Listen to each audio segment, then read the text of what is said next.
Hi! In front of me is our 10X Lite, and today I would like to show you how you can set up Face Unlock on this Honor device.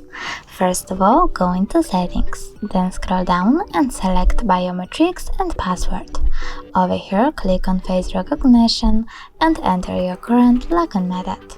When you're done, read the disclaimer and tap Get Started.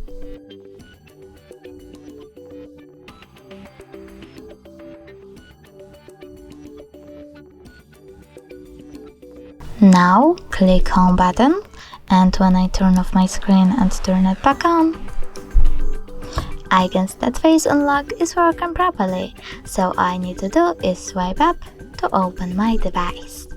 Thanks so much for watching. If you enjoyed this video, don't forget to leave a like, comment and subscribe.